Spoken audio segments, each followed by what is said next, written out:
steel mesh wire na napulot ko. Napakalat-kalat. Nauubos na nga yung mga pakalat-kalat na materials namin. Pagdugtungin lang natin dito. Gawin nating parang drum. Okay. Luma na ang wire, so malapit na tong maging marupok. Marupok na nga. May gagawin tayo sa dugtungan na yan mamaya. Tutupiin ko din to pa inside para yung mga lead makapal.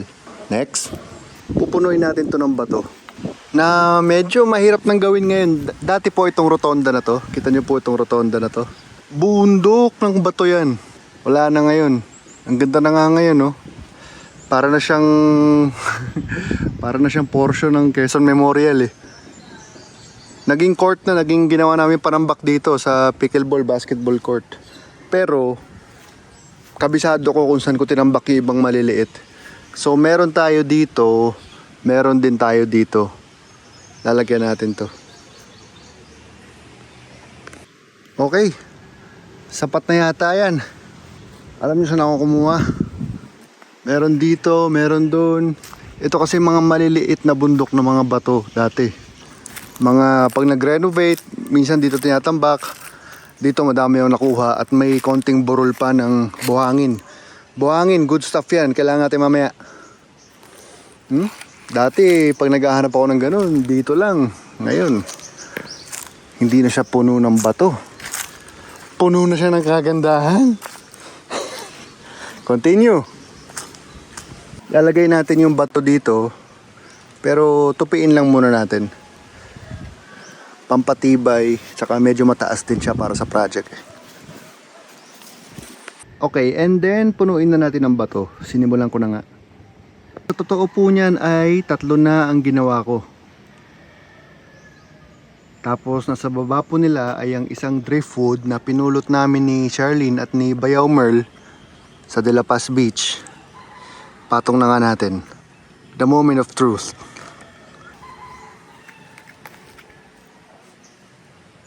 Drop it like it's hot.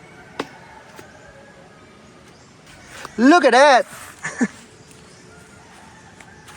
Parang wala lang ako kailangan gawin eh. Posing muna tayo, posing.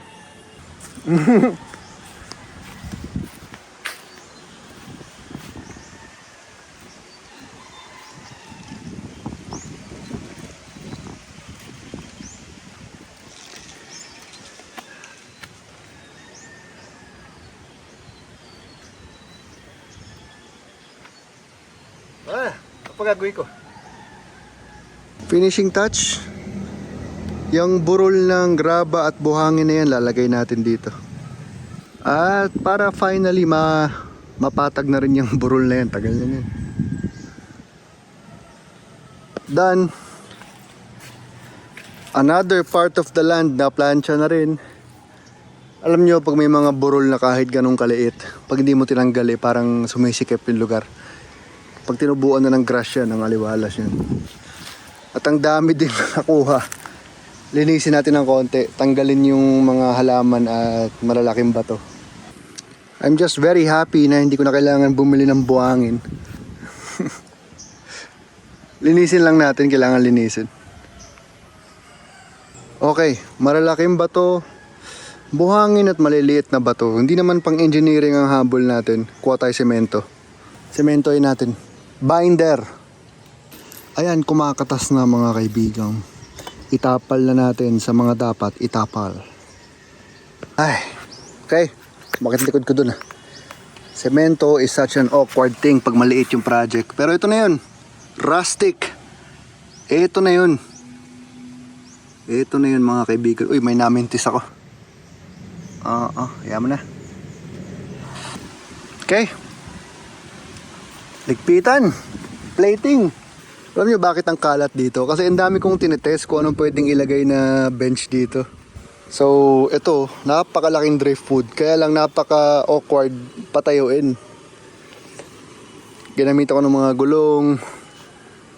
Ayaw ni Charlene kasi, oo nga naman, babahayan ng ano yung palaka. Okay. Big reveal. Ligpitans. Ayon pa sa aking kaibigan na taga-Pinkian. Ligpitans. Napakabigat ng driftwood na yan mga kaibigan. Tingnan nyo, kinaladkad ko, nagkaroon ng linya. Oh well. That's it.